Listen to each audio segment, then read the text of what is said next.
The northern wind tore across the frozen cliffs of Orenthal as dawn struggled to break through a wall of shifting clouds.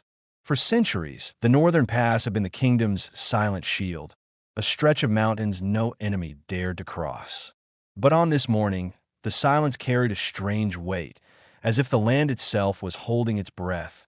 Commander Aldric stepped out onto the snow-covered battlements, his boots sinking into ice that felt thicker than any winter before.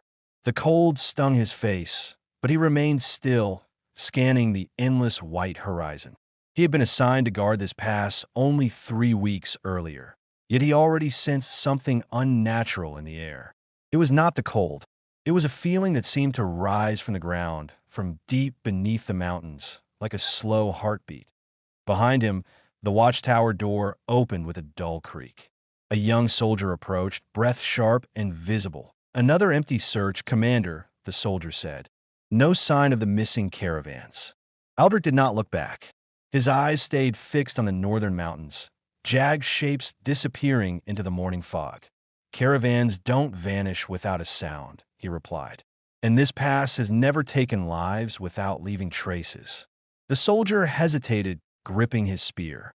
"Do you think bandits are responsible?" Aldric finally turned, his expression calm but unreadable. "Bandits leave tracks. Fires. Arrows. Bodies. Here, we find nothing but abandoned wagons and torn harnesses. Whatever is out, there is something else." A deep rumble echoed through the mountains. It was distant, faint but unmistakable. Both men froze. The soldier whispered, "Was that thunder?" Aldric shook his head. "Thunder doesn't come from beneath the earth." For a long moment, the two men stood in silence, listening to the mountains breathe. The rumble faded, but its warning lingered in the air like a shadow. Aldric placed a hand on the stone railing. "Prepare the patrols for another search at dawn, and double the night's sentries. The pass is restless." He turned away from the horizon, but the feeling followed him. The uneasy sense that the storm approaching Orenthal would not fall from the sky, it would rise from below. Far from the frozen winds of the north, the heart of Orenthal woke under a pale morning sun. Orenthal city moved with its usual rhythm. The clatter of wagon wheels, the calls of merchants as they set out baskets of fruit and grain, the steady hum of a kingdom convinced it was safe. But beneath the noise, something darker crept quietly through the streets. In the eastern quarter, a small wooden healing hut stood crowded with worried faces. Inside, the air was thick with the scent of burning herbs and whispered prayers. Elira, the young healer, knelt beside an elderly woman lying on a narrow cot. The woman's breathing was shallow, her skin drained of color, as if something had been taken from her rather than given. Elira brushed her hand across the woman's forehead. "No fever, no rash, no injuries." Yet her strength was slipping away like water through broken fingers. Elira leaned closer, speaking softly. "Can you hear me? Tell me when this started." The woman's eyes fluttered open for a moment. Her voice was no more than a breath. "Last night, shadows at the door." Her eyes closed again. Elira's heart tightened. "What shadows? Did someone come to your home?" The woman tried to speak, but her voice failed. Her hand twitched weakly toward the window, toward the city beyond, then fell still. From the corner of the room, Master Heverin stepped forward, his face lined with worry. "That's the 10th patient today," he said, "and each one shows the same signs. No fever, no wounds, just drained." Elira rose to her feet. "It's spreading, and faster than yesterday." Heverin opened an old leather-bound journal and scanned his notes. "This illness does not behave like anything we have seen in our generation." Elira met his eyes. "But you have seen something like it before, haven't you?" Heverin closed the journal slowly, as if the weight of memory pressed against his hands. "Not me, but the records of our ancestors speak of a sickness that walked with the winter winds. A sickness that never killed outright, but hollowed the living." Elira frowned. "Stories. Legends. Legends are often warnings," Heverin replied. "Warnings we forget until they return." Before Elira could respond, the door burst open and a city messenger stood breathless on the threshold. "Master Heverin," he said urgently, "the High Council calls for you." Immediately, Heverin exchanged a long, tense look with Elira. "Stay with the patients," he said quietly, "and keep the hut sealed. No one enters without my word." She nodded, though unease twisted her chest. As Heverin followed the messenger out into the busy streets, Elira stepped to the window. She looked out over the city, watching people going about their daily lives, unaware of the sickness creeping closer with every hour. For a moment, the sunlight dimmed as a cloud passed overhead, and in that dimness, Elira could have sworn she saw something move between the houses. Something quick, something dark, something watching. But when she blinked, it was gone. The High Council Hall towered above Orenthal City, its stone walls carved with symbols older than the kingdom itself. Inside, the air was cool and still, illuminated only by narrow windows that cast long beams of pale light across the polished floor. Master Heverin walked through the massive doors, his steps echoing under the vaulted ceiling. The council members were already gathered, their robes brushing the floor as they shifted uneasily in their seats. These were the elders of Orenthal, the protectors of centuries of knowledge, and yet their faces betrayed the same fear that had begun to seep through the city. At the far end of the chamber, the council head rose. "Master Heverin," he said, his voice steady but grave. "Your findings. Deliver them." Heverin bowed briefly. "The illness spreading through the eastern quarter is unlike any known disease. No fever, no infections, only weakness. Vitality fading as if pulled away by an unseen force." A murmur traveled across the council chamber. One elder leaned forward. "And you believe it is connected to the reports from the north?" Heverin hesitated. "Perhaps. Perhaps not. But the timing is too precise to ignore." Another council member stood, her expression sharp. "We have received word that outposts near the northern pass have gone silent. Entire patrols have failed to report, and caravans have vanished without a trace." Heverin nodded slowly. "I fear we are seeing the first pieces of a much larger pattern." The council head stepped down from his seat, walking closer. His voice softened, but the tension in it sharpened. "You have studied the ancient manuscripts more than any living man. Tell us plainly, do you believe this is the return of the Shattered One?" Heverin froze. The title drifted through the hall like a chill wind. He understood the weight of the question. The Shattered One was not a name spoken lightly. It belonged to an ancient being from the kingdom's oldest legends, an entity said to survive in fragments, regaining strength through fear, illness, and the disappearance of the living. Heverin closed his eyes for a moment, recalling the forgotten lines he had read as a young scholar, verses written in ink that seemed too heavy for paper. When he opened his eyes again, he spoke carefully. "We cannot confirm the legends, but the signs described in those records resemble what we face now." The chamber erupted in anxious whispers. A council member struck the floor with his staff. "If there is even a chance that these events are connected, we cannot remain silent. The kingdom must prepare." But the council head raised his hand. "Not yet. Panic will do more harm than any unseen threat. Until we understand the truth, this matter does not leave these walls." Heverin stepped forward. "With respect, council, hesitation may cost us more than courage ever will." The head turned to him, his expression unreadable. "And reckless fear may destroy us before any enemy arrives." Heverin clenched his jaw but said nothing more. The council session ended in heavy silence. As the elders dispersed, the council head drew Heverin aside. "Be cautious, old friend," he said. "Sometimes danger grows fastest when spoken aloud." Outside, as Heverin walked down the stone steps, the sky over the capital dimmed again. The shadows seemed to stretch just a little longer than before. While the capital braced itself beneath unseen shadows, life in the southern woodlands carried on with a familiar rhythm. The village of Thornmead lay quietly beneath towering pines, its wooden huts scattered along narrow dirt paths. Smoke curled lazily from chimneys. Children chased each other through the tall grass. Hunters returned with game slung over their shoulders. But beneath this peaceful surface, the forest had begun to change.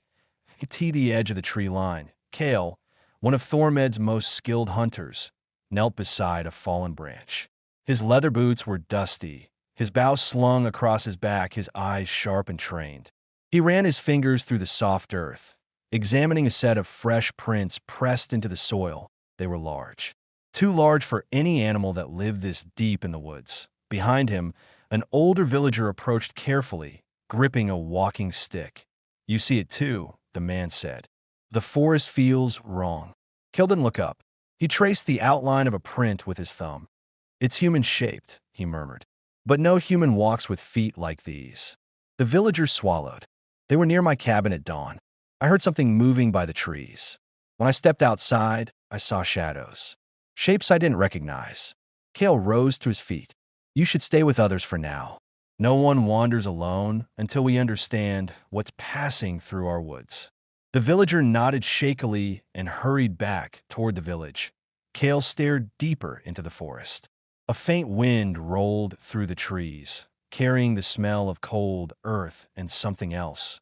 Something metallic, as if stone had been scraped raw. He adjusted the strap on his bow and stepped forward. The forest greeted him with an uneasy silence. And oh birds, and oh rustling of animals, and oh whispers of small creatures hidden beneath the brush. Only the distant creak of trees shifting in the wind. Cale followed the prints deeper, weaving between ancient trunks until the canopy thickened above him. Sunlight filtered through in thin, weak strands. The tracks grew more erratic, circles, stops, sharp turns, as though whatever left them had been searching for something. Then he saw that a tree trunk split open from the base to the first branch. Not cut, not clawed, split, as though something had forced its way through the wood from the inside. Cale stepped closer, his breathing steady. He placed 2 fingers against the exposed bark. It was cold.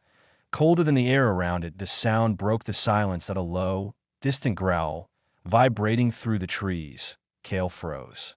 He slowly reached for his bow, drawing it from his back. The growl deepened, echoing from somewhere to his right, then shifted closer behind him. Cale turned sharply, arrow nocked.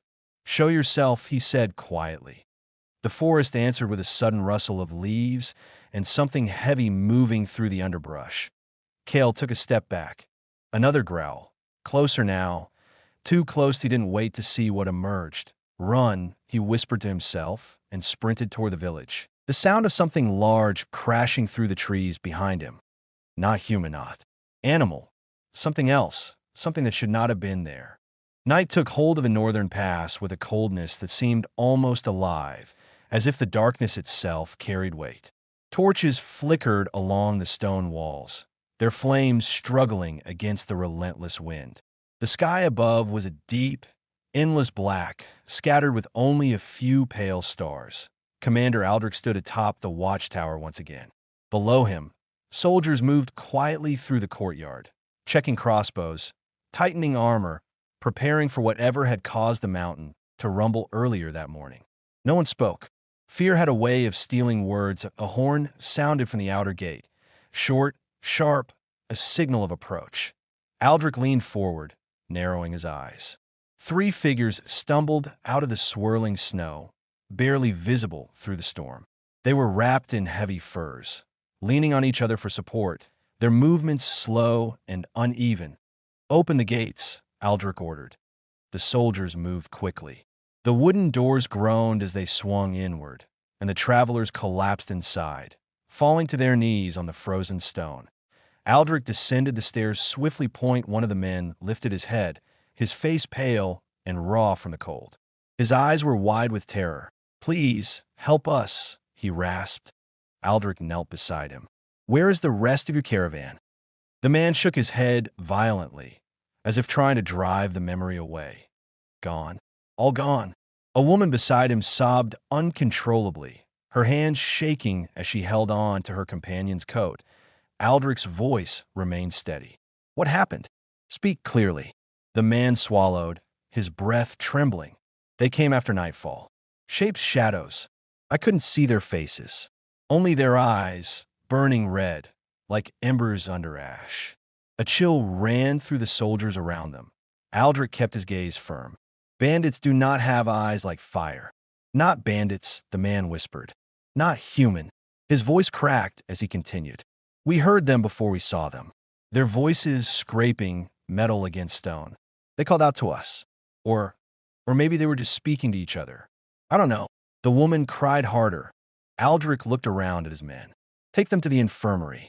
Keep watch on the walls. No one leaves their post tonight. As the survivors were lifted to their feet, Aldric turned back toward the open gate. Snow whipped through the air beyond, a white curtain concealing the frozen wilderness. He closed his eyes for a moment, listening. The wind howled, the torches sputtered, and far in the distance, too faint for most ears to catch, Aldric heard something else, that a low, dragging roar, rising and falling like breath. He opened his eyes sharply. Something was out there. Something was moving closer. He spoke quietly, but the words carried across the battlements. Tonight, no one sleeps. The gates slammed shut behind him. Night had settled over Arenthal city, but the healer's quarters still glowed with the warm light of a single candle. Elira sat at her wooden desk, shoulders tense, eyes fixed on the ancient manuscript that lay open before her. The pages were brittle and stained with age, filled with symbols and verses written in a careful, trembling hand. Outside, the streets had gone quiet. Only the soft rustle of wind brushed against the windows. Elira turned another page. The ink was faded, but the words were clear enough to read. When winter deepens without snow and strength fades without wound, the shattered one gathers breath. She whispered the line again, almost afraid of the sound of her own voice. The shattered one. It was a name she had heard only in childhood stories, tales meant to frighten restless children into staying indoors. A creature made of fragments, wandering the world in search of life to fill its hollow form. A myth, a warning told around dying fires. Yet the descriptions in the manuscript were uncomfortably close to what she had seen in the healing hut. Too close. She felt a shiver run along her arms. That a soft knock startled her. She stood quickly and opened the door to a young assistant healer. Saren stood outside. His face was pale, his hands trembling slightly. Elira, he whispered. Another patient arrived. Same symptoms, but there's something different. Elira grabbed her cloak and followed him down the corridor. They entered a small room lit by lanterns. A middle-aged man lay on the bed, chest rising and falling with shallow breaths. His clothes were torn at the sleeves, as if he had been grabbed or dragged. Elira approached carefully. Who found him? A merchant, Saren replied. He says the man collapsed outside the city gate just before sunset. Elira placed her hand against the patient's wrist. Weak pulse, cold skin, fading life. The same sign she had seen all day. But then she noticed something else. Faint markings along the man's arm. Thin, almost invisible lines, as though something had brushed over his skin. Not cuts, not bruises. More like shadows had touched him. She leaned closer. The markings pulsed softly, dimly, as if responding to her presence. Saren stepped back, frightened. What is that? Is it part of the illness? Elira shook her head slowly. Illness does not leave marks like this. She reached for a cloth to clean the man's arm, but stopped halfway, her hand frozen. The marking shifted, not like ink, not like a bruise that IT moved, a faint ripple. Then stillness.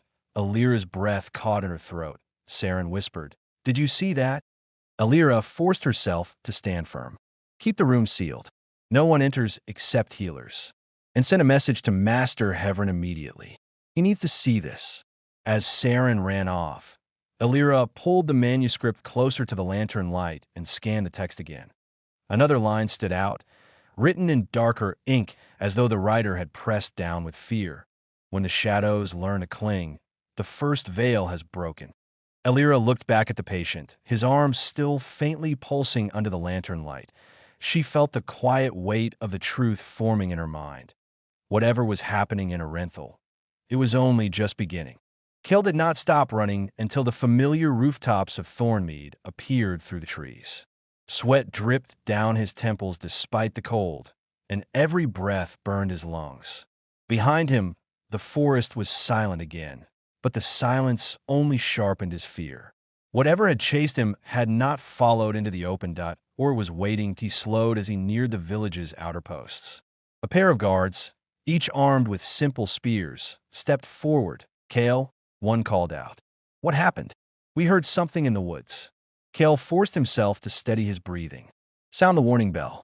No one goes outside tonight. And keep watch on the tree line." The guards exchanged uneasy looks. "Was it a wolf pack?" "No," Kale said, his voice firm. "Wolves don't split trees like wood planks. And they don't stalk hunters in silence." The guards stiffened. Kale moved past them and headed to the center of the village. A few lanterns flickered as curious faces peeked through windows.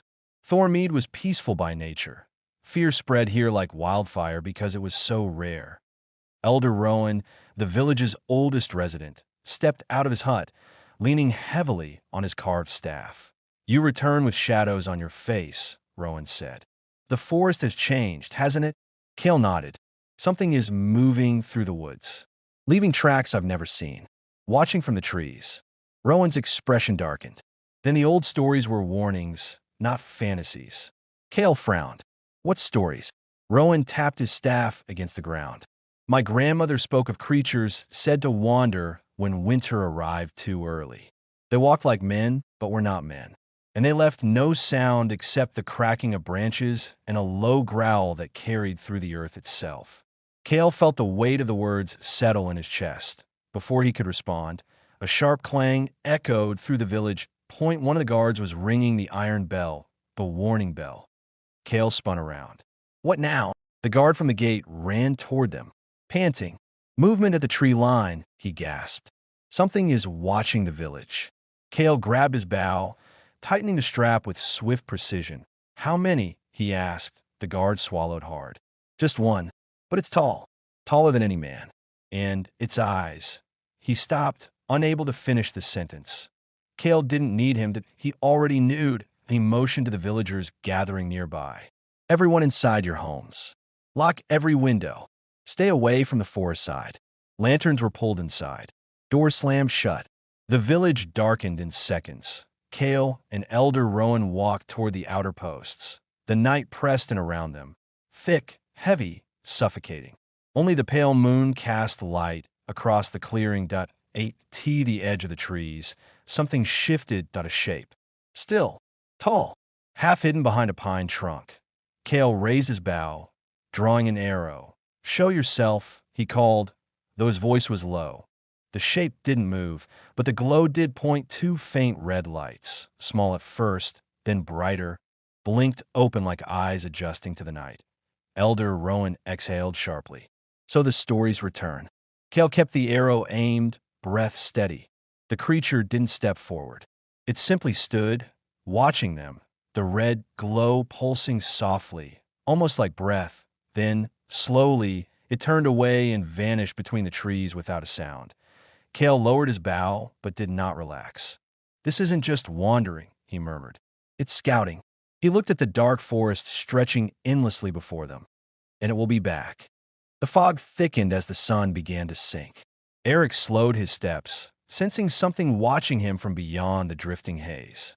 The road ahead disappeared into a soft, pale blur, and every sound seemed distant, as if swallowed by the evening air. He tightened his grip on his travel pack and moved forward cautiously. Then, from within the mist, a faint silhouette appeared. First, Eric thought it was a fallen tree or a broken cart, but the shape shifted.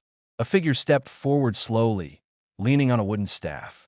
The stranger's cloak was torn at the edges, and his movements were tired, yet controlled, as if he had traveled far. Eric hesitated. The roads near the northern ridge were often empty. Meeting someone here was unusual.